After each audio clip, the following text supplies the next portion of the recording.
Hello नमस्कार किसान साथियों, मेरा नाम दलबीर है और मेरे इस यूट्यूब चैनल में आपका स्वागत है।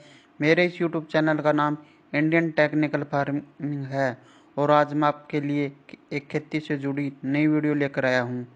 इस वीडियो में आज मैं आपको बताता हूं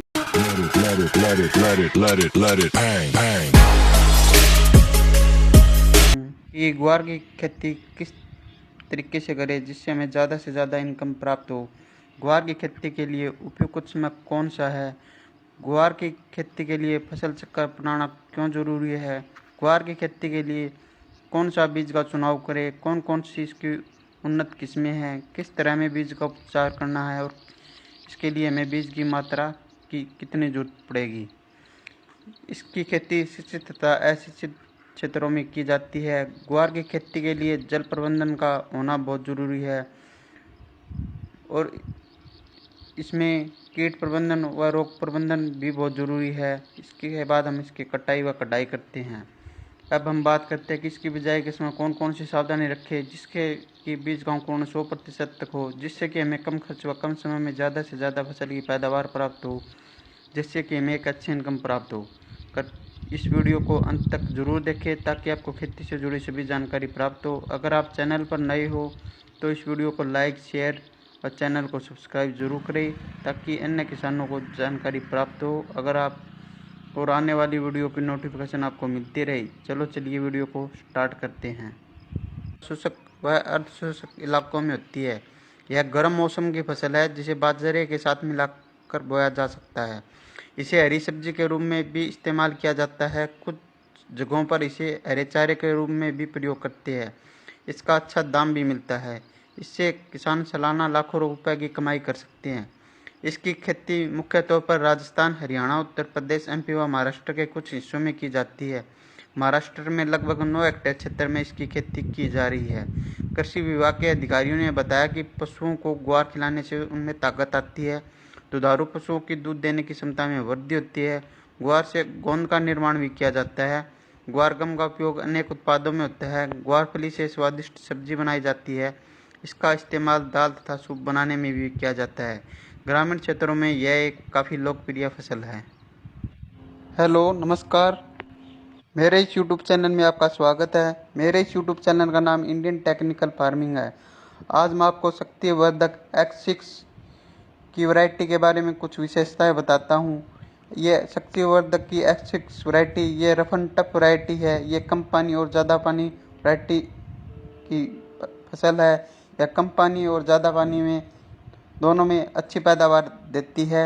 इसके एक पैकेट की कीमत 400 रुपये के आसपास होती है। इसकी पैदावार सबसे अच्छी होती है। यह ग्वार बिल्कुल वाइट होता है। इसकी बुआई हरियाणा व राजस्थान में सबसे ज़्यादा की जाती है। एक एकड़ के लिए 3 से 4 किलो बीज पर्याप्त रहता है। इसकी बिजाई मध्यम व हल्की मिट्टी में की जाती है। इस वैरायटी में किसी भी प्रकार की कोई बीमारी नहीं आती है। यह वैरायटी बहुत पुरानी वैरायटी है। इसकी पैदावार भी अच्छी होती है। अगर आपको ये वीडियो पसंद आए इस वीडियो को लाइक शेयर कमेंट व इंडियन टेक्निकल फार्मिंग को सब्सक्राइब करें।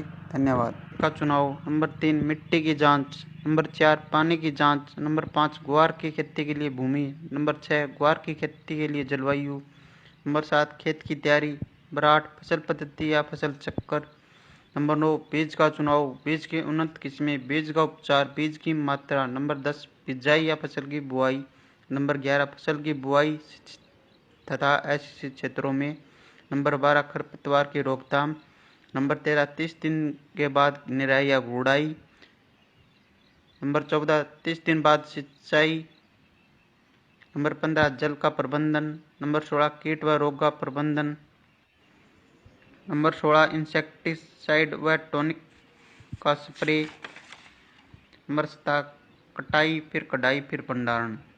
ये मुख्य सावधानियां हैं जो हमें ग्वार की फसल में रखनी चाहिए। ग्वार की खेती के लिए उपयुक्त समय, ग्वार की खेती खरीफ और गर्मी के मौसम में की जाती है। कालीन फसल की बुआई के लिए मई महीने का प्रथम पखवाड़ा उपयुक्त समय है। यह आप नहरी पानी से भी कर सकते हैं। देरी से बुआई करने पर पैदावार पर प्रतिकूल प्रभाव पड़ता है। वर्षा ऋतु की फसल की बुआई के लिए जून व जुलाई उपयुक्त समय है। वर्षा आधारित क्षेत्रों में जुलाई माह में वर्षा आगमन के समय ही ग्वार की बुआई कर देनी चाहिए।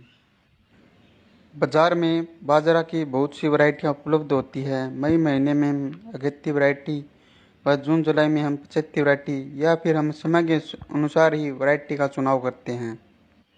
खेत का चुनाव, इसके बाद हम बाजरा की बिजाई के लिए हम खेत का चुनाव करते हैं।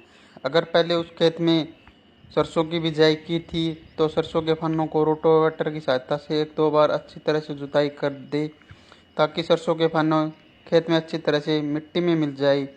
फिर आप हैरों की सहायता से 2-3 बार अच्छी तरह से जुताई कर दे। फिर आप लेजर लेवलर की सहायता से खेत को समतल कर दे। अगर खेत पिरानी है तो आप रोटावेटर की सहायता से 2-3 बार जुताई कर दे। फिर आप हैरों की सहायता से उसकी 1-2 बार अच्छी तरह से जुताई कर दे या फिर आप कल्टीवेटर की सहायता से एक गहरी जुताई कर दे। अगर खेत नहरी है तो उस खेत को लेजर लेवलर की सहायता से समतल कर दे ताकि खेत की सिंचाई अच्छी तरीके से हो जाए। मिट्टी की जांच, सबसे पहले अपने खेत की मिट्टी की जांच करवा ले जिससे हमें यह पता चल जाता है कि यह मिट्टी में कौन कौन से पोषक तत्वों की कमी है और खेत की मिट्टी किन किन फसलों के लिए उपयुक्त है और इस मिट्टी में कौन कौन सी फसलें उगाई जा सकती है जैसे गेहूँ, चना, अरहर, सरसों, राया, बरसीन, गन्ना, आलू, मक्का, बाजरा, कपास। मिट्टी की जांच से हमें यह पता चल जाता है कि इस मिट्टी का पीएच मान कितना है और इसमें कौन कौन सी फसलें उगाई जा सकती हैं। पानी की जांच, अगर आप फसल की बिजाई के लिए नहरी पानी का इस्तेमाल करते हैं तो यह सभी प्रकार की फसलों के लिए अच्छा है और इसमें बीज का अंकुरण 100% हो जाता है। अगर आप ट्यूबवेल के पानी से फसलों की बिजाई करते हैं तो आप सबसे पहले ट्यूबवेल के पानी की जांच करवा लें। अगर ट्यूबवेल का पानी पीने में मीठा है तो इसमें पानी का पीपीएम ज़्यादा हो सकता है और बीज अंकुरण के समय यह एक समस्या बन जाता है। अगर पानी का पीपीएम 1000 से कम है तो यह सभी प्रकार की फसलों के लिए अच्छा है और इसमें बीज का अंकुरण 100% हो जाता है। अगर पानी का पीपीएम 1000 से ज़्यादा है तो इसमें बीज का अंकुरण सही तरीके से नहीं हो पाता है, इसलिए पानी की जांच करवाना बहुत ज़रूरी है। ग्वार की फसल में हमें ट्यूबवेल के पानी का इस्तेमाल नहीं करना चाहिए क्योंकि इससे ग्वार की फसल अच्छी नहीं होती है। अगर सिंचाई के लिए ज़रूरत पड़े तो हमें नहरी पानी का ही इस्तेमाल करना चाहिए। खेत की तैयारी व गोबर की खाद, अगर आप खेत में गोबर की खाद का इस्तेमाल करते हैं तो 8 से 10 टोली 1 एकड़ के लिए पर्याप्त रहती है। गोबर की खाद जमीन में अच्छी तरह बिखेर कर जमीन को समतल कर देना चाहिए। ये क्षारीय व लवणीय भूमि जिसका पीएच मान 7.5 से 8.5 तक हो वहीं पर ग्वार की खेती आसानी से की जा सकती है। ग्वार के लिए एक जुताई मिट्टी पलटने वाले हल या डिस्क हैरो से क्रॉस जुताई कर पट्टा लगा देना चाहिए। इसके उपरांत एक कल्टीवेटर से जुताई पर्याप्त रहता है जिसमें मृदा नमी संरक्षित रहे। जुलाई जून के द्वितीय पखवाड़े में ही करनी चाहिए। इस प्रकार तैयार खेत में खरपतवार कम पनपते हैं। ग्वार फसल के लिए जलवायु, ग्वार एक सूखा सहन करने वाली व गर्म जलवायु की फसल है। यह उन क्षेत्रों में आसानी से उगाया जा सकती है जहाँ पर औसत वार्षिक वर्षा 30 से 40 सेंटीमीटर तक होती हो। बीजों के अंकुरण व जड़ों के विकास के लिए 25 से 300 सेंटीमीटर के नीचे तापमान उपयुक्त होता है। ग्वार एक प्रकाश संवेदनशील फसल है, अतः इस फसल में फूल व फलियों का निर्माण केवल खरीफ के मौसम में ही होता है। अत्यधिक बारिश, बरसात व ठंड को यह सहन नहीं कर पाती है। जिन क्षेत्रों में अत्यधिक गर्मी पड़ती है परंतु सिंचाई की सुविधा उपलब्ध है वहाँ पर ग्वार की खेती से भरपूर पैदावार ली जा सकती है। शुष्क और अशुष्क दोनों दशाओं में इसकी खेती आसानी से की जा सकती है। ग्वार एक उष्ण कटिबंधीय फसल है जो 18 से 30 डिग्री सेल्सियस के औसत तापमान पर पकती है। खरीफ की गर्म और आर्द्र जलवायु के कारण पेड़ों की वृद्धि बहुत अच्छी होती है। सर्दी के मौसम में इन फसलों की खेती लाभदायक नहीं होती है।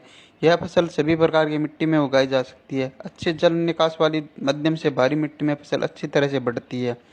यदि मिट्टी की सतह 7.5 से 8 के बीच है तो फसल अच्छी तरह से विकसित होती है जिससे फसल पद्धति या फसल चक्र को क्रॉप रोटेशन के नाम से भी जाना जाता है। किसी निश्चित भूमि में निश्चित समय वाली फसलों को लगातार अदल बदल कर बोना ही फसल चक्र कहलाता है। फसल चक्र का मुख्य उद्देश्य है किसी भी तरह के पौधे के लिए भूमि में मौजूद पोषक तत्वों के सदुपयोग से भूमि की भौतिक और जैविक स्थिति में संतुलन बनाए रखना होता है। लगातार फसल चक्र अपनाने से किसान भाई को फसल में आने वाली कई तरह की परेशानियों से छुटकारा मिलता है। फसल चक्र का इस्तेमाल कर किसान भाई अपनी भूमि से लगातार अच्छी फसल ले सकते हैं और इसके अपनाने से खेत की उर्वरकता भी बनी रहती है। जबकि एक ही फसल को लगातार उगाने से किसान भाइयों को फसल की कम उपज मिलती है और एक ही फसल को खेत में लगातार लगाने से मिट्टी में बीज जनित और मृदा जनित रोग भी बढ़ जाते हैं, जिसके कारण भूमि में विषैले गुण आ जाते हैं। भूमि के अंदर विषैले गुण उत्पन्न हो जाने पर भूमि में पाई जाने वाली छोटे उपयोगी मित्र कीट नष्ट हो जाते हैं और भूमि धीरे धीरे बंजर रूप धारण करने लगती है। फसल चक्र के फायदे। फसल चक्र के अपनाने से भूमि की उर्वरक शक्ति बनी रहती है। फसल चक्र के अपनाने से भूमि में अम्लीय और क्षारीय गुण, पोषक तत्व और जैविक पदार्थों की मात्रा संतुलित रहती है। फसल चक्र के अपनाने से फसल में कई तरह के कीट और बीज जनित रोग नहीं लगते हैं। इसके अपनाने से फसलों में पैदावार अधिक मात्रा में प्राप्त होती है, जिसकी गुणवत्ता भी अच्छी पाई जाती है। भूमि में फसल चक्र अपनाने से रासायनिक उर्वरक कम मात्रा में इस्तेमाल किए जाते हैं, जिससे मिट्टी दूषित होने से बचती है। फसल चक्र अपनाने से फसलों में रोग भी काफ़ी कम ही देखने को मिलते हैं, जिसकी वजह से किसान भाइयों द्वारा रासायनिक दवाओं पर किया जाने वाला खर्च भी कम हो जाता है। फसल चक्र के दौरान फली वाली फसलों के बोने पर खेत में नाइट्रोजन की पूर्ति बनी रहती है। फसल चक्र अपनाने से खेत में खरपतवार में कमी देखने को मिलती है, क्योंकि फसल चक्र के दौरान अधिक गुड़ाई वाले फसलों को बोने पर खेत में खरपतवार नष्ट हो जाते हैं। अधिक पोषण तत्व ग्रहण करने वाली फसलों की खेती के बाद खेत को एक बार खाली छोड़ देना चाहिए। किसी भी विशेष रोग के लगने पर उस फसल को लगातार खेत में नहीं उगाना चाहिए। जिन फसलों की जड़ें अधिक गहराई में जाती है उन फसलों के बाद जिन फसलों की जड़ें कम गहराई में जाती है उन्हें उगाना चाहिए। अनाज फसलों को उगाने के बाद 2 से 3 साल में एक बार दलहनी फसल को जरूर उगाना चाहिए। अधिक गुड़ाई वाली फसलों के बाद कम गुड़ाई की जरूरत वाली फसलों को उगाना चाहिए। अधिक सिंचाई वाली धान जैसी फसलों के बाद कम सिंचाई वाली जरूरत की फसलों को उगाना चाहिए। अधिक उर्वरक लेने वाली फसलों के बाद जिन फसलों की उर्वरक की काफ़ी कम आवश्यकता होती है उन्हें उगाना चाहिए। इस प्रकार हमें फसल चक्र अपनाना चाहिए। बीज का चुनाव। हमें एक ऐसी वैरायटी का चुनाव करना होता है जो वैरायटी अच्छा उत्पादन देती हो, जिसका उत्पादन ज़्यादा से ज़्यादा होता हो और जिसकी मार्केट में बहुत ज़्यादा मांग हो और उसका भाव भी अच्छा हो, क्योंकि एक बढ़िया क्वालिटी का बीज ही हमें एक अच्छा उत्पादन और मुनाफा दे सकता है। बीज की उन्नत किस्में। ग्वार की उन्नत किस्में। बाजार में ग्वार की कई उन्नत किस्में देखने को मिल जाती है, जिन्हें चारे, दाने और हरी फलियों के आधार पर 3 भागों में बांटा गया है। उन्नत किस्में इस प्रकार है। दानों के लिए उन्नत किस्में अज्जी 365, अज्जी 563, 220। हरी फलियों हेतु उन्नत किस्में IC 1318, M83, पूसा मौसमी।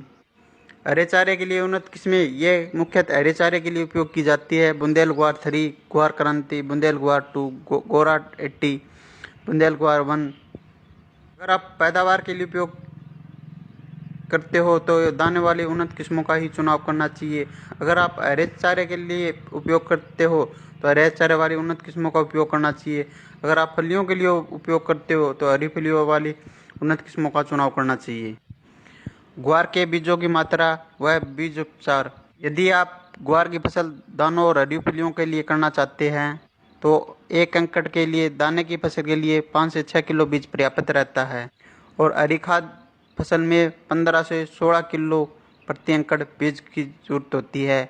इसके अलावा आप हरे चारे के लिए फसल का उपयोग करना चाहते हैं तो 16 से 17 किलो बीज प्रति एकड़ की जरूरत होती है। इन बीजों को खेत में लगाने से पहले उन्हें कैप्टन या बायोस्टिन की उचित मात्रा में उपचारित कर लिए, ताकि बीजों को आरंभ में फफूंद या फंगस जैसे रोग न लगे। पौधे में जड़ों की अधिक मात्रा में गांठ पैदा करने के लिए जीवाणु रोधक राइजोबियम उर्वरक से उपचारित कर लेना चाहिए। 1 हेक्टेयर के खेत में 200 ग्राम की मात्रा वाली 2 पैकेट वार जीवाणु रोधक की जरूरत होती है। सबसे पहले हम FIR यानी सबसे पहले हम फंगिसाइड से बीज को उपचारित करते हैं, फिर इंसेक्टिसाइड से बीज को उपचारित करते हैं, फिर राइजोबियम कल्चर से हम उपचारित करते हैं। फंगिसाइड को उपचार करने का मुख्य उद्देश्य फंगस की बीमारियों की रोकथाम के लिए किया जाता है और इंसेक्टिसाइड दवाओं से उपचारित करने का मुख्य उद्देश्य दीमक जैसी रोकथाम के लिए किया जाता है और राइजोबियम कल्चर का उपयोग खेत में जीवाणुओं की संख्या बढ़ाने के लिए उपयोग किया जाता है, जिससे खेत में जीवाणुओं की संख्या बढ़ जाए, जिससे कि एक अच्छी फसल प्राप्त हो। ग्वार फसल में खाद एवं उर्वरक। ग्वार दलहनी फसल होने के कारण नाइट्रोजन की कुछ आपूर्ति वातावरण की नाइट्रोजन को जड़ों में उपस्थित गांठ द्वारा एकत्रित की ली जाती है, लेकिन फसल की प्रारंभिक अवस्था में पोषक तत्वों की पूर्ति के लिए 20 किलो नाइट्रोजन व 40 किलो फास्फोरस प्रति हेक्टेयर पर्याप्त रहता है। संपूर्ण नाइट्रोजन व फास्फोरस की मात्रा बुआई के समय खेत में डाल देनी चाहिए। इसके अतिरिक्त ग्वार की बिजाई को बुआई से पहले राइजोबियम कल्चर की 600 ग्राम मात्रा को 1 लीटर पानी व 250 ग्राम गुड़ के घोल में 15 किलोग्राम बीज को उपचारित कर छाया में सुखाकर बोना लाभदायक रहता है। खेत की तैयारी के समय 5 टन गोबर या कंपोस्ट खाद या 2-3 वर्ष में एक बार अवश्य प्रयोग से पहले मिट्टी की जांच करवा लेनी चाहिए। ग्वार की बुआई की विधि। अधिक पैदावार के लिए ग्वार की बुआई हमेशा पंक्तियों में करें। बुआई हल्के कुंडों में अथवा सीड ड्रिल की सहायता से करें। कुंडों में पौधों की जड़ों के पास वर्षा जल से भी अधिक संग्रहित होता है, जिससे पैदावार अधिक मिलती है और फसल की देखभाल करने में भी आसानी रहती है। ग्वार की बुआई पंक्ति से पंक्ति की दूरी 45 से 50 सेंटीमीटर तथा पौधे से पौधे की दूरी 10 से 15 सेंटीमीटर करनी चाहिए। गहराई 4 से 5 सेंटीमीटर पर करनी चाहिए। बुआई के समय भूमि में पर्याप्त मात्रा में नमी होनी चाहिए, जिससे बीज का जमाव शीघ्र व पर्याप्त मात्रा में हो सके। अगर आपने नहरी क्षेत्र में बिजाई की है तो आप इसकी मेड बना दें। फिर आप इसमें खरपतवार नियंत्रण के लिए पेंडामेलिथियान 30% EC का 500 मिलीमीटर को 250 लीटर पानी में मिलाकर इसका छिड़काव कर दे, जिससे कि खेत में खरपतवार नहीं उगे। खरपतवार नियंत्रण। ग्वार की फसलों को खरपतवारों से पूर्णतः मुक्त रखना चाहिए। सामान्यतः फसल बुआई के 15 से 20 दिन बाद कई तरह के खरपतवार निकल जाते हैं, जिसमें जंगली जूट, जंगली चरी व दूब घास प्रमुख है। ग्वार की फसल में समय समय पर निराई गुड़ाई करके खरपतवारों को निकालता रहना चाहिए। इससे पौधे की जड़ों का विकास भी अच्छा होता है और जड़ों में वायु संचार भी बढ़ता है। दाने वाली फसल में वैसालीन 1 किलो प्रति हेक्टेयर की दर से खेत में बुआई से पूर्व मृदा की बिजाई के 30 दिन बाद खेत में खरपतवार उग जाते हैं। जिस खरपतवार उगने के बाद हमें उसकी निराई या गुड़ाई हाथ से ही कर देनी चाहिए। निराई व गुड़ाई करने के बाद अगर खेत की सिंचाई करनी है तो 30 दिन बाद हम खेत की सिंचाई कर सकते हैं। जल प्रबंधन। अगर खेत में पानी का भराव ज़्यादा हो सकता है तो हमें उसका जल निकासी का प्रबंध करना चाहिए, क्योंकि ग्वार की फसलों में ज़्यादा पानी की जरूरत नहीं होती है। ग्वार की फसल में कीट व रोग प्रबंधन। दीमक फसल के पौधों की जड़ों को खाकर ये नुकसान पहुंचाती है। बुआई से पहले अंतिम जुताई के समय खेत में क्लोरोफोस 1.5% या क्लोरीफास पाउडर 20 से 25 किलो प्रति हेक्टेयर की दर से भूमि में मिलानी चाहिए। बोने के समय बीज को क्लोरीफायरिस कीटनाशक की 2 मिलीलीटर मात्रा से प्रति किलोग्राम बीज की दर से उपचार कर बोना चाहिए। नंबर 2, कातरा। इस कीट की लट प्रारंभिक अवस्था में फसल के पौधों को खाकर नुकसान पहुंचाती है। इसके नियंत्रण के लिए खेत के आसपास सफाई रहनी चाहिए तथा खेत में प्रकोप होने पर मिथाइल पैराथियोन या क्विनोलोफास 1.5% चूर्ण की 20 से 25 किलोग्राम मात्रा प्रति हेक्टेयर की दर से बुरकनी चाहिए। मोइला। यह कीट पौधे के कोमल भागों का रस चूसकर फसलों को हानि पहुंचाते हैं। इसके नियंत्रण हेतु मोनोक्रोटोफास आधा लीटर मात्रा को 500 लीटर पानी के घोल में मिलाकर छिड़काव कर देना चाहिए। सफ़ेद मक्खी एवं हरा तिल्ला। इन कीटों के नियंत्रण के लिए ट्राइजोफोस या मेलाथियान की 1 लीटर मात्रा को पानी में घोल बनाकर प्रति हेक्टेयर की दर से छिड़काव करना चाहिए। Bacterial blight. यह ग्वार की बहुत हानिकारक बीमारी है। इस बीमारी के ऊपर गोल आकार के धब्बे बनते हैं। इस बीमारी के नियंत्रण हेतु रोगरोधी किस्मों का उगाना चाहिए। बीज को 2 ग्राम स्ट्रेप्टोसाइक्लिन से प्रति किलो बीज की दर से उपचारित कर बोना चाहिए। छाछिया। इस रोग के कारण पौधे के ऊपर सफेद रंग के पाउडर का आवरण बन जाता है। इस रोग के नियंत्रण हेतु 25 किलोग्राम गंधक चूर्ण या 1 लीटर कैराथीन को 50 लीटर पानी में घोल बनाकर प्रति हेक्टेयर की दर से बुरकाव करना चाहिए। जड़गलन, यह बीमारी भूमि में पैदा हुई फफूंद के कारण फैलती है। इस बीमारी के कारण पौधे अचानक मर जाते हैं। इस बीमारी की रोक बुआई के 30 से 40 दिनों बाद खेत में फुटाव, बढ़वार और फूलों की संख्या में जबरदस्त वृद्धि करने के लिए मेप्लानोफिक्स व कल्टार जैसे टॉनिक का इस्तेमाल करना चाहिए। इसका उपयोग करने से फूलों की संख्या में जबरदस्त वृद्धि होती है, फलियों की संख्या ज़्यादा से ज़्यादा बनती है, फूल झड़ते नहीं है। 15 से 20 दिनों के अंतराल में हमें 2 से 3 स्प्रे करने चाहिए। चिप्पा व रेतेला की रोकथाम के लिए हम मोनोक्रोटोफास या इमिडाक्लोप्रिड या टाटा का असाटाप जैसी दवाइयों का छिड़काव करना चाहिए। अन्य कीट व रोग की रोकथाम के लिए आप अपने नज़दीकी डॉक्टर से भी संपर्क कर सकते हैं। इसके बाद जैसे ही फसल की कटाई शुरू हो, उसके बाद हमें फसल की कटाई कर लेनी चाहिए। इसके बाद हम इसकी धूप में सुखा लेना चाहिए। इसके बाद हमें इसकी कटाई कर लेनी चाहिए। कटाई करने के बाद हमें इस फसल का भंडारण कर देना चाहिए। अगर आपको ये मेरी वीडियो पसंद आए तो इस वीडियो को ज़्यादा से ज़्यादा लाइक, शेयर व इंडियन टेक्निकल फार्मिंग को सब्सक्राइब करें। धन्यवाद।